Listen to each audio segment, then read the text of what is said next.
السلام علیکم ورحمۃ اللہ وبرکاتہ۔ الحمدللہ رب العالمین والصلاة والسلام علی سید الرسل وخاتم النبیین وعلی آلہ واصحابہ واتباعہ اجمعین، اما بعد۔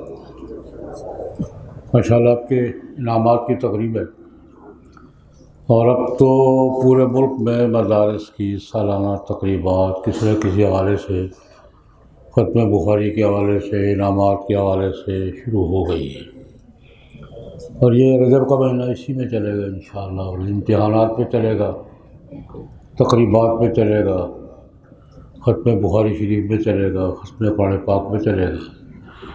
یہ عام طور پہ سمجھا جاتا ہے کہ رجب تک تعلیم ہوتی ہے مدارس میں، اور شعبان رمضان چھٹیاں ہوتی ہیں،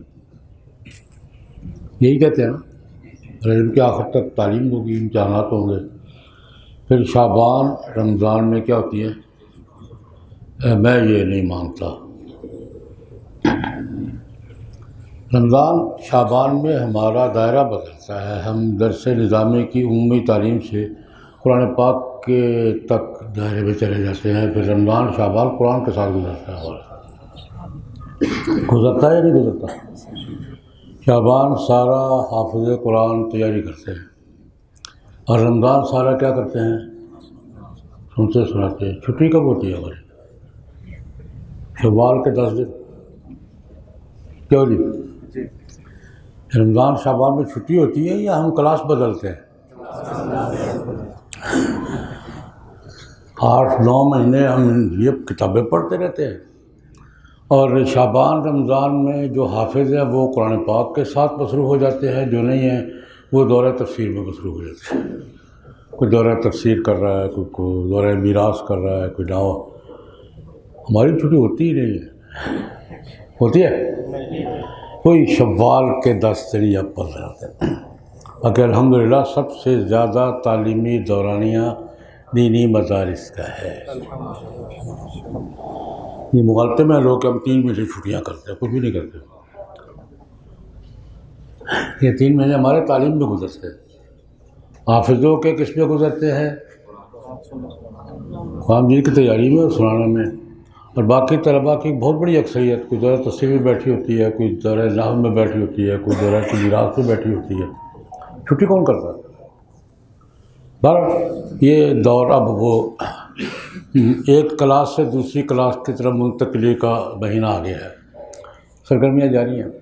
طلباء کرام سے جو میں عام طور پہ کہا کرتا ہوں، میرا ایک مزاج ہے، عادت ہے، طلباء کرام سے جب بات ہوتی ہے نا تو قصے کہانیاں سنایا کرتا ہوں، مزاج ہے شروع سے ہی۔ بلکہ لطیفہ یہ ہے کہ اسلام آباد میں ایک مدرسے میں جایا کرتا ہوں، تو ایک دن میں جا رہا تھا اندر، تو گیٹ میں 2 طالب علم ادھر باتیں کر رہے ہیں، کہتے ہیں وہ کہانی والے مولوی صاحب آئے۔ میں نے سن لیا، وہ کہانیاں والے مولوی صاحب، آپ کو بھی کہانی سناؤں گا، اور پھر بات کرنا ہے، میں آپ کے ساتھ شریک ہوں گا۔ کہانی طالب علم کی۔ طالب علم کسے کہتے ہیں؟ سنیں گے؟ ایک طالب علم نے، بڑا طالب علم تھا، ہم تو طالب علم کہتے بھی ڈرتے ہیں، رأس المفسرین، حبر الامہ، ترجمان القرآن، حضرت عبداللہ بن عباس رضی اللہ تعالیٰ، امت کے مفسرین کے سردار ہیں، ترجمان القرآن ان کا لقب ہے، اور اس درجے کے مفسر تھے کہ حضرت عمر بھی رضی اللہ عنہ بس اوقات قرآن پاک کی آیت کا مطلب ان سے پوچھا کرتے تھے۔ بچے تھے، نبی کریم صلی اللہ علیہ وسلم کے وصال کے وقت 15 سال کے تھے۔ بچے ہی ہوتا ہے نا، 15 سال کا کیا ہوتا ہے؟ بچے ہی ہوتا ہے، لیکن امت کے مفسرین کے سردار، پوری امت قرآن پاک کی تعویل، تعبیر، تفسیر میں ان سے رجوع کرتی ہے۔ عبداللہ بن عباس نے کیا کہا ہے؟ ایک دن بیٹھے ہوئے بابا جی رب نے عمر بھی خاصی دی تھی، آخر عمر میں شاگردوں میں بیٹھے ہوئے بابے جب بابے ہوتے ہیں پھر تجربے بیان کیا کرتے ہیں، کہانیاں سنایا کرتے ہیں، ہوتا ہے نا، یہ کیا تھا یہ کیا تھا، پھر طلباء کو سمجھانے کے لیے اپنی قصے سنایا کرتے ہیں۔ عبداللہ بن عباس بیٹھے ہوئے ہیں اپنے شاگردوں میں، تو کہتے ہیں یار یہ جو تم مجھے دیکھ رہے ہو نا، پوری امت کے لوگ میرے پاس آتے ہیں، مرجع بڑا مرجع تھے تفسیر قرآن میں، تو سب سے بڑا مرجع تھے، تو میں اس مقام پہ بیٹھا ہوں تو ایسے ہی نہیں بیٹھا ہوں پھر آ جاتے بیٹھ گئے ہوں، نہیں، میرے پیچھے دو چیزیں ہیں، میرے پیچھے دعا ہے، پہلی بات میرے پیچھے کیا ہے، دعا کا واقعہ سنایا میں نے۔ یہ نبی کریم صلی اللہ علیہ وسلم کے چچا بھائی بھی ہیں، شاگرد اور امتی تو تھے ہی، بانجے بھی ہیں۔ ام المومنین میمونہ رضی اللہ عنہ ان کی خالہ ہے، حضور خالو لگتے ہیں۔ کہتے ایک دن خالہ کیا بیٹھا ہوا تھا تو حضور بھی تشریف فرما تھے، دوپہر سے پہلے کا وقت تھا، حضور اٹھ کے اچانک چلے گئے، تو میں سوچ میں پڑ گیا جی کیوں گئے، نماز کا وقت بھی نہیں ہے، کوئی ملنے بھی نہیں آیا، خالہ نے بھی کوئی کام نہیں کہا، یہ کیوں جو ہے نا، یہ میں آپ سے آج کی دنیا میں کہتے ہیں یہ واہ ہے، کیوں، یہ علم کا گیٹ ہے، یہ کیوں کیا ہے، علم کا دروازہ ہے، کیوں واہ کیوں گئے، سوچا اور پھر سوچ کے خود ہی فیصلہ کرے، کیونکہ عورتوں کو کام لگا نظر نہیں آتا، پیشاب وغیرہ کے لیے گئے ہوں گے، اندازہ کر لیا۔ اگلی بات پھر خود سوچی کہ اس وقت پیشاب وغیرہ کے لیے گئے ہوں گے تو اس وقت ضرورت کیا ہوگی، پانی کا لوٹا، پیچھے پیچھے گئے تو واقعی اندازہ درست تھا، اس زمانے میں واش روم نہیں ہوتے تھے، باہر کھلے بازار میں جاتے تھے، کوئی پردے کی جگہ تلاش کر کے وہاں پیشاب وغیرہ کرتے تھے، پھر مٹی سے سجا کرتے تھے، پھر واپس آ کر تو کہتے پانی وہیں لے جاتا ہوں میں، لوٹا پانی کا بھرا پیچھے پیچھے چل دیے، اندازہ ٹھیک تھا۔ رسول صلی اللہ علیہ وسلم کسی پردے کی جگہ پہ بیٹھ کے پیشاب کے لیے بیٹھ گئے، تو کہتے میں نے لوٹا پانی کا ایسی جگہ رکھ دیا کہ نظر پڑ جائے، اور خود وہاں جا کے کھڑا ہو گیا، حضور کی نظر پڑ گئی کہ کسی نے پانی کا لوٹا رکھا ہے، خیر فارغ ہوئے، فارغ کے جب ادھر نے دیکھا تو عبداللہ کھڑا، عبداللہ پانی تم لائے ہو؟ رسول اللہ میں لایا۔ کس نے کہا تھا؟ سوچا شاید خالہ نے کہا ہو، کہ کسی نے نہیں کہا، پھر کیسے لے آئے؟ پھر میں نے سوچا کہ عورتوں کی وجہ سمجھ جاتی ہے، پیشاب وغیرہ کے لیے گئے ہوں گے، ضرورت ہوگی پانی کی، میں پانی لے آیا۔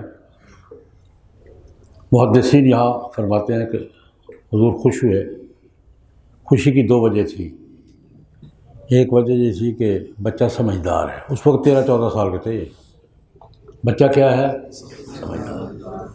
دوسری بات خوشی کی یہ تھی کہ جو سمجھتا ہے کرتا بھی ہے، دو الگ الگ چیزیں ہیں۔ ہمیں بہت سی باتیں سمجھ میں آ جاتی ہیں کہ یہ کرنا چاہیے، کہتے آپ کو کر رہا ہے یار، جو سمجھتا ہے وہ کرتا بھی ہے۔ تو یہ وضو کیا، وضو کر کے ہاتھ اٹھائے، عبداللہ تمہارے لیے کیا دعا مانگوں؟ یا اللہ، رسول اللہ صلی اللہ علیہ وسلم 13-14 سال کے ایک بچے کے کام پر خوش ہو کر موج میں آ کر ہاتھ اٹھا کر بچے سے پوچھ رہے ہیں کیا مانگوں، کیا مانگا ہوگا، ہم پر کوئی وقت آئے کیا مانگیں گے، نبی تو نہیں آنا نا، لیکن نیک بندے تو ہر زمانے میں رہے ہیں۔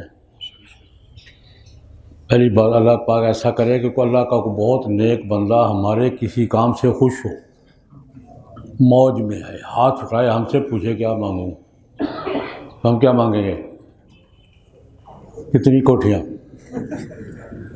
کتنی پیلیاں، کون سے ملک کا ویزا، کیا مانگیں گے؟ اس بچے نے کیا مانگا، یا رسول اللہ مجھے قرآن پاک کا علم چاہیے، مجھے کیا چاہیے، واقعہ تو طبرانی میں ہے اور یہ دعا ہر حدیث کی کتاب میں ہے۔ حضور نے دعا مانگی اللہم علمہ الکتاب وقہ سوء الحساب، یا اللہ اس بچے کو قرآن پاک کا علم عطا فرما اور اس کو حساب کتاب کی سختی سے بچا لینا۔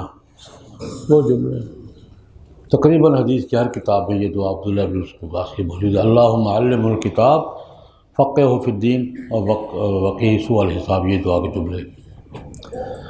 عبداللہ بن عباس کہتے ہیں میرے پیچھے دعا ہے یار، میرے پیچھے کیا ہے؟ اگلی بات میں کرتا ہوں۔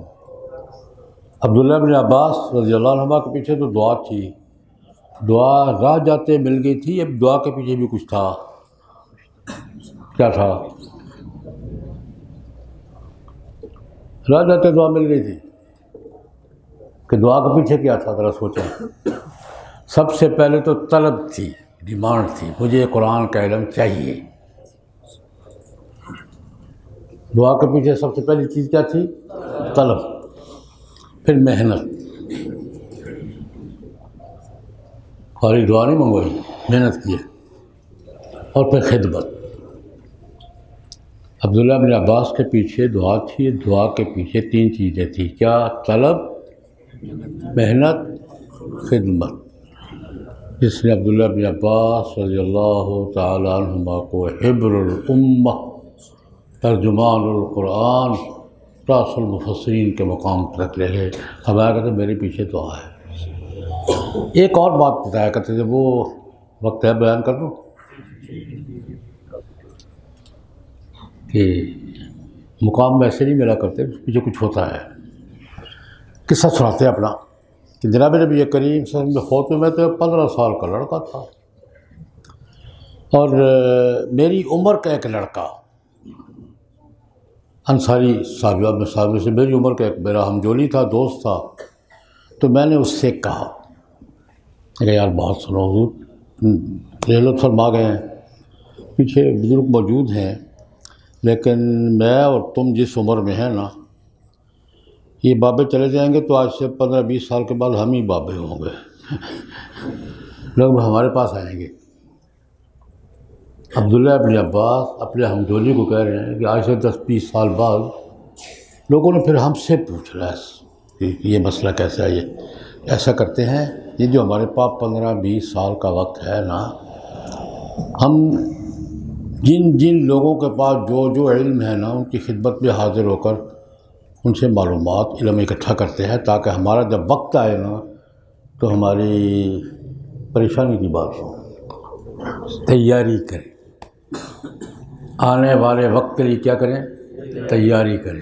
15-20-25 سال کے بعد ہمارا وقت آئے گا، یہ تو ہمارے پاس آئیں گے، ہاں میں کیا کرنا ہے، تو اس وقت ہمارے پاس علم ہو، اور ہم کیا کریں؟ بڑے بڑے اہل علم کے پاس جائیں اور ان سے علم حاصل کریں۔ کہتے ہیں میں اپنی بات اپنے دوست کو سمجھا نہیں سکا، اس نے کہا چھوڑو یار، تمہیں مجھے کون پوچھے گا، حضرت بکر موجود ہے، عثمان موجود ہے، حضرت علی موجود ہے، عبداللہ بن مسعود، تمہیں مجھے کون، چھوڑو۔ اس نے میری بات نہیں مانی، میں اکیلے ہی چل پڑا۔ کہتے ہیں 10 سال مجھے اس کیفیت میں گزرے ہیں، مجھے جس بزرگ کے بارے میں پتہ چلتا نا کہ فلاں قرآن پاک کی آیت ان کے سامنے اتری تھی، اس کا بیک گراؤنڈ یہ تھا، ان کو پتہ ہے، تو میں چلا جاتا، حضرت وہ فلاں آیت جو آپ تھے کیا ہوا تھا، فلاں واقعے میں یہ حضور کے ساتھ تھے، تو میں حاضر ہوتا، یار فلاں واقعے میں آپ ساتھ تھے، جی کیا ہوا تھا، کوئی بات مجھے کسی معلوم کہ فلاں بات فلاں بزرگ صحابی کے علم میں ہے، تو میں چلا جاتا۔ اور میرا جانے کا طریقہ کیا تھا؟ اللہ اکبر کبیرہ، میں آپ کو بتا رہا ہوں طالب علم کسے کہتے ہیں۔ میں نے بنیادی بات کیا کی ہے، طالب علم کیا ہوتا ہے۔ کہتے ہیں کہ میں چاہتا دروازہ نہیں کھٹکھٹاتا تھا، اپنے کام سے آیا ہوں، ان کو ڈسٹرب کیوں کروں، ان کے کام آیا ہوں یا اپنے کام آیا ہوں، تو پر کھڑا ہو جاتا تھا، جب آئیں گے اپنے معمول کے مطابق پوچھ لوں، ان کو ڈسٹرب کیوں کروں۔ کبھی کبھی دیر ہو جاتی تو میں دیوار کے سائے میں بیٹھ جاتا تھا، چلو آئیں گے تو پھر ایسا بھی ہوا کہ ایک دفعہ بہت زیادہ لیٹ ہو گئی، عبدالرحمن بن عوف رضی اللہ عنہ کے گھر کے باہر کھڑا تھا میں، کوئی بات ان سے پوچھنی تھی، ایسی کوئی بات، بیٹھے کھڑے کھڑے بیٹھ گیا سائے میں، جب بیٹھا تو لیٹ گیا، لیٹا سو گیا۔ عبدالرحمن بن عوف رضی اللہ عنہ اپنے معمول کے مطابق باہر دیکھا، بھائی عبداللہ نا مجھ سے لڑ پڑے، ناراض ہوئے، یہ کیا کیا تم نے؟ چلو کھٹکھٹاؤ، تم رسول اللہ کے بھائی ہو بھائی، پہلی بات کہ ہمیں بلاؤ، ہم آئیں گے تمہارے پاس، تمہارا کوئی مسئلہ ہو ہمیں بلاؤ، ہم تمہارے پاس آئیں گے، چلو آئے ہو دوبارہ کھٹکھٹاؤ نا، یہ کیا تقریر میں لیٹے ہوئے ہو؟ عبدالرحمن بن عوف بزرگ سے ڈانٹا، عرض کیا حضرت چاچا جی کام میرا تھا، آپ کا تو نہیں تھا نا، آپ کے کون ڈسٹرب کرتا؟ کہتے اس کیفیت میں نے 10 سال بزرگ صحابہ کے دروازے پر گیا ہوں اور اپنی تعلیم مکمل کی ہے، اور اب تمہارے سامنے بیٹھا ہوں۔ طلب، محنت، خدمت، تسلسل، چوتھی بات کیا شامل ہو گئی؟ ونڈو شاپنگ نہیں۔ میں طلباء سے آ کے ہم ونڈو شاپنگ کرتے ہیں، ونڈو شاپنگ جانتے ہیں کیا ہوتی ہے؟ بڑے اسٹور میں گئے، 2-4 چیزیں چیک کی، 3-4 کا بھاؤ پوچھا، 2 چیز الٹی سیدھی کی، خالی ہاتھ واپس آ گئے۔ اس کو کیا کہتے ہیں؟ Window shopping. لینا کچھ نہیں، 2-3 چیزوں کا ہاتھ پوچھا، بھاؤ پوچھا، 2 چیز الٹا کے دیکھی، ایک سیکھی، کوئی 5 گھنٹہ 2 گھنٹے گزارے، سیدھے تاتے توتے واپس آ گئے۔ اس کو ونڈو شاپنگ کہتے ہیں۔ میں طلباء سے کہا کرتا ہوں ونڈو شاپنگ نہیں کرو یار، یہ کتاب کھول کے دیکھی، یہ استاد چیک کیا، یہ تپائی دیکھی، یہ کلاس دیکھی، یہ کیسے بولتا ہے، اور 2-4 سال ونڈو شاپنگ کر کے خالی ہاتھ گھروں میں واپس۔ میں غلط کہہ رہا ہوں؟ ونڈو شاپنگ نہیں کرو یار، یہ ونڈو شاپنگ بہت تنگ کرتی ہے، ساری زندگی تنگ کرتی ہے۔ تو میں نے آپ کو قصہ سنایا ہے، قصے تو میرے پاس بہت، آپ کا بھی سناؤں گا پھر، لیکن یہ میں نے کیا کہ طالب علم کیسے کہتے ہیں، سمجھ میں آئی ہے؟ اللہ پاک مجھے بھی طالب علم بنائے، آپ کو بھی طالب علم بنائے، اور ان جیسا بنائے، آمین یا رب العالمین۔